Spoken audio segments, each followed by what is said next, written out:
Grams silver coin ఇచ్చిన, కానీ దానివల్ల మీకు పెద్ద సంతోషం కనపడలేదు. ఎందుకంటే అవి మేమేం చేయాలి, ఇంట్లో అమ్మ చూసుకుంటారు అని అనుకుంటారు.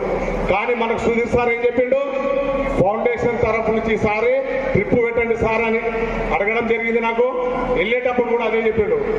సో దాని గురించి మీ అందరికి కూడా చెప్పేది ఏంటంటే 10th క్లాస్ స్టూడెంట్స్ ఈసారి ఎగ్జామ్స్ లో 10/10 నియోజకవర్గం మొత్తం ఏ స్కూల్ నుంచి అయినా పర్లేదు, 10/10 government school or private school 10/10 GPA వచ్చిన వాళ్ళందరికీ కూడా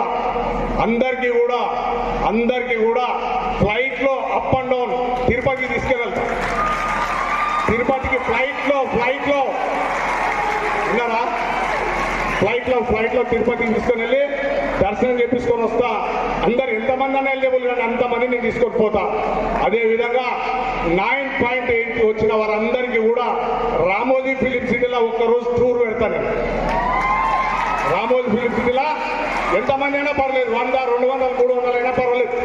9.8 వచ్చిన వాళ్ళందరూ కూడా 1 డే బస్సెస్ నేను యూనిటీ అరేంజ్ చేస్తా. మీ టీచర్స్ వస్తారు, ఒక్కరోజు మొత్తానికి అక్కడ రామోజీ ఫిలిం సిటీలో ఉదయం నుంచి సాయంత్రం వరకు ఉండి రావాలి. ఆ విధంగా ఓకే ఒకటి క్షమించాలి, 10/10 లేవంట ఈసారి తీసేసిందంట.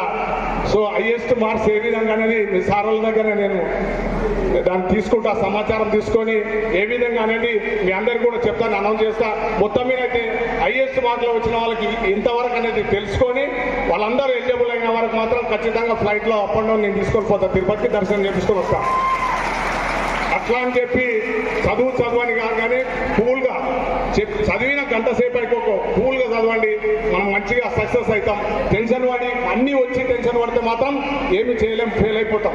అందుకొరకే రోజు ఎంత సమయం కేటాయించాలి, ఎంత చదవాలి అని చెప్పి ఫిక్స్ అయి ఉండి టెన్షన్ పడకుండా ఒత్తిడికి లోను కాకుండా చదవండి, మంచి మార్కులు సాధించండి.